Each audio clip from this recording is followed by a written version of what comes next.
Welcome guys to another day in the world of the Alliance Wars. So, some interesting things have happened.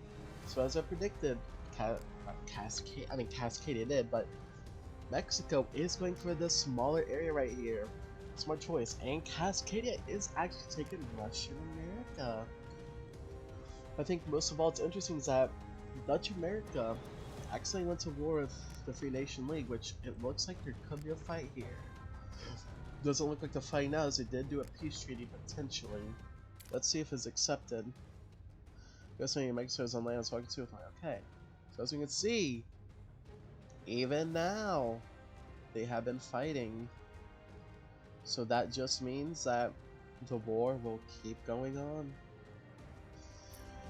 Which is going to be very interesting to see indeed who wins this. But I think, from what we saw, all the things that we know, Dutch America does have a little bit of a defensive advantage here, but I think all in all, he would never win because he does not have a big army from all these constant wars. So I think I can say with certainty that, oh yeah, look at this, yep. We can say with certainty that all this will be going to the Freemasons Lodge. So Dutch America is on a lifeline right now to actually win. Now, what's interesting here is that, as you can see, this is starting to move before the attack, and it is a tank, which means it won't really be able to take land. That is what it is. So, who do you guys think will win this? I think, personally, that the real thing here is that Freemasons Lodge, Dutch America went to Raxon and is now heating up. This right here will determine the winner of the Midwest. Now, if you control the Midwest, that is a very risky thing, though, as you'll be bordering every single other country outside of Venezuela. So, can't wait to see how that turns out. Now, let's go into the research that each side has, shall we? So, if we look here at the Freemasons Lodge, he does have a strong defensive front set with leveled up light tanks, and infantry. I believe that's level 4, if I'm not mistaken, with level 2 medium mechs, and he has them all defending his land, which is something Dutch America could learn from in future matches. Now, if we come up here to Dutch America's land, though, well, yes, he is defending it. They're not as upgraded, believe it or not, which means Freemasons Lodge has a big advantage. Now, this Hunter mech would work really well against Freemasons mechs, but sadly, he never sent them in, so that space will be completely useless here for defense, in my personal opinion, as he would have a better time just going for normal medium mechs to himself. Now, he does have a little bit of defensive front going on here, but I think we both know, everyone here is watching this knows that this is kind of a catastrophic defeat right here for Dutch America. Now, he has a chance to go for peace still. He can recuperate. Now, the question is, will he take the deal and have peace, or will he completely deny it and face complete devastation of his nation? We shall see who wins this war, though, tomorrow. Now, let's sweep over to Texas. So as I can see with Texas over here, he's building motorized and all that. Now, sadly, as I have been saying the last few days, is that it feels like he is kind of using Mexico to succeed, and I still feel like that, and the only reason I say that is because he's not attacking as hard. Now, that's not a bad thing. That means you can become a more defensive fighter and help your teammate if they're attacked. So Texas isn't really going for anything right now except some simple artillery, infantry, light tanks, as always, not a bad strategy. Now, Hispanic, Nuevo Mexico. As you recall, him and Cascadia did make a peace treaty, and in response to that, they both just kind of chilled out, and we're here now. Now, Mexico, always being opportunistic, has taken LA here. Very respectable indeed. As you see here, Spanish of Mexico, through the power of something weird, has actually made it so that his, plane can move over here, I guess. The premium thing, whatever they call it. But as you see here, he's making more interceptors. He's really expecting someone to go for an... Oh, he is going for bombers. That is going to be completely devastating against everyone he fights, as we now know. Now, not only does no one have anti-air up, to my knowledge, but bombers can completely change the tide of any battle. So San Juan, Mexico is preparing to go for a bomber fleet now. So that could be something very, very interesting to see here. He's also going for artillery, so he's prioritizing long-ranged units to attack, which is something Cascadia has not done, but he is getting more units up for future defense. As you can see here, he's recuperating by getting some more light tanks up, as realizes that is his best bet for defense and offense, and some more normal infantry. It looks like he realized that militia is not going to cut it, and has switched to making normal infantry now finally, along with a little bit of mechanized. Now, we come down here to Mexico. He is keeping a solid lid on everything over here. He's the calm, collected one. He takes his risk, he calculates everything, from what I can tell, and he does not want to take unnecessary risks, which means that I think he has the biggest army in this entire match.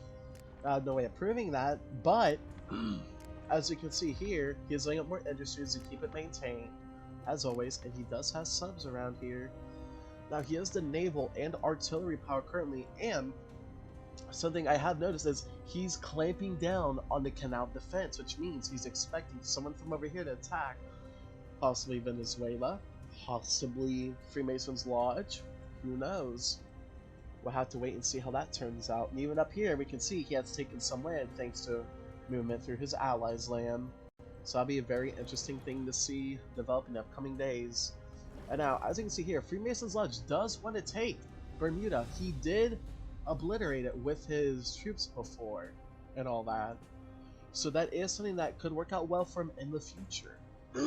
By taking this, he does guarantee he has a small little piece of land that he can use anytime he wants, which is very good for him. Now, down here at Venezuela's land, though, we can see here that he's still not preparing an attack against Mexico, which is good for Mexico. But he does have quite a bit of destroyers set up still. Now, if he had to go against the subways, he should be able to... The subs, he should be able to win it. Although at a pretty hefty cost of most of his naval gone. Both sides' naval gone. But he is going down a very defensive route with an interesting one of putting defensive units in Valdepar instead of Barranquilla, or Barranquilla, depending on if you want to really be technical. I don't know if that's how you say it, I doubt it, but very, very, very interesting strategy here where he's not choosing to attack anymore. He took what he wanted from Cuba, and he's satisfied with that. Now, Mexico, though, he hasn't been getting enough appreciation, I feel, for his complete defensive strategy. He owns this little passageway, like half of it right now. If he had that covered, he could block off the Gulf of Mexico in his favor. And if we come down here, you can also see he has Panama under his control, which is very strong. And he also has this long way here controlled. So if you want to get to his area, you'd have to go all the way around to get up here. But one thing that Mexico is used to is going long ways out for islands. As you saw yesterday, he had troops on Honolulu taking that. And I was using, I believe, same troops to take Duchy of Graham Island. So, there's a chance here that Dutch America gets wiped out or the Freemasons Lodge. Now let's look at the top 5 placements right now. So as we can see here, here's everyone in here. The top being Hades Star with Smoking Caliber, Mexico himself doing it. King Reaper, Texas also contributing to it. And then here we got Bannock himself still holding out, but can he hold out against Sandsy Man? Now, the dangerous thing here is if Dutch America falls to Sandsy Man, that will actually put us in the top and make us a potential future target. But until then, though, we can see that these are the top people. And also shout out to Venezuela for being in 4th, who's actually surpassed Hispanic Nueva Mexico. And Cascadia, who's going up while everyone else is going down. Very interesting indeed. Now let's take a look at the newspaper. Let's see if anyone here is doing a fight. So First Nation leading attacked by him. Okay. Anything... So Cuba and Venezuela have established peace, which is very interesting. So you see Mexico has the largest economy, then Freemasons, then Dutch, Venezuela, Texas, New England Republic, Hispanic of Mexico, Cascadia, First America, First Nation League, Duchy of that, and that. So I believe I am the New England Republic. Yeah, I am. Sadly. British. But, yeah. You can see everything's going pretty well here. So we can see that the most popular leaders is First Nation League, the Federated States of the Antilles, Bermuda, Russian America, Duchy of Grand Island, and then New England Republic, surprisingly. So guys, until then though, I will catch all of you on the next one tomorrow. Hope y'all enjoyed this little video. Can't wait to see you until then. Bye!